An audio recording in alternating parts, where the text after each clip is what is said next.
पळसपा जिल्हा परिषद गट क्रमांक 4 या गटातून माझी सौभाग्यवती श्री सौ अस्मिता अनिल ढवळे यांचं नामांकन या ठिकाणी आम्ही भरलेलं आहे।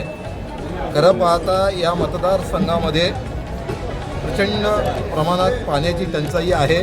आज उसरली माझा पाण्यासाठी तळपळत आहे। उसरलीमध्ये मोठ्या प्रमाणामध्ये लोकवस्ती झालेली आहे आणि या लोकवस्तीमध्ये टँकरचा पाणी पुरवठा होतो आहे। किमान दिवसाकाठी शेकडोनी टँकर त्या ठिकाणी पुरवठा होतो आहे। त्या रहिवाशांचा पाण्याचा प्रश्न सुटावा म्हणून ही जिल्हा परिषद निवडणूक आम्ही लढवतो आहे। त्याच्यासोबत माझ्या पळसप्या गावात देखील 8 दिवस पाणी, 8 दिवसातून एक वेळ पाणी येतो आहे।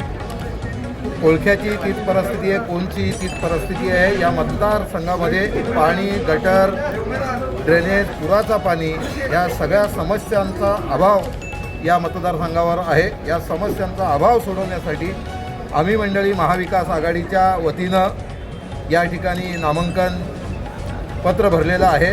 माझी सौभाग्यवती अस्मिता अनिल ढवळे यांनी खटारा या चिन्हावरती महाविकास आघाडीकडून नामांकन भरण्याचा निर्णय घेतला। माझे सहकारी विक्रांत नारायण घरत हे शिवसेनेकडून मशाळ या चिन्हावरती लढतात। त्याचबरोबर माझे दुसरे सहकारी शर्मिळा परशुराम माळी हे देखील खटारा या चिन्हावर लढतात। या ठिकाणी नैनासारखा प्रकल्प आलेला आहे, परंतु या नैनासारख्या प्रकल्पामध्ये 5000पेक्षा जास्त स्ट्रक्चर बाधित झालेले आहेत। या मतदारसंघाचे प्रश्न सोडवावा म्हणून आम्ही एक सामाजिक कार्यकर्ते असून देखील ही निवडणूक लढवत आहोत।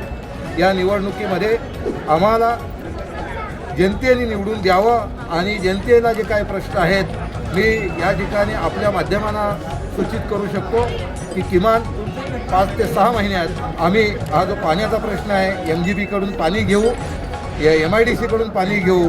आम्ही निवडून आल्यानंतर 7 तारखेच्या नंतर लगेचच 15 दिवसामध्ये पाण्याची समस्या सोडवण्यासाठी, गटरची समस्या सोडवण्यासाठी नैनामध्ये जे काय आम्हाला आमच्या प्रत्येक गावाला 5 एकरचा भूखंड मिळावा, मैदान मिळावा, आमच्या महिलांना रोजगार उपलब्ध करण्यासाठी जे काही जागा मिळाला पाहिजे तर प्रत्येक गावाला 5 एकर भूखंड मिळावा म्हणून आम्ही उद्याची निवडणूक 7 तारखेला पार पडल्यानंतर लगेचच 20 तारखेपर्यंत एक मोठं आंदोलन छेडतो आहे आणि जोपर्यंत मागणी माझ्या मतदारसंघातली पूर्ण होत नाही तोपर्यंत लढत राहू, लढा देऊ।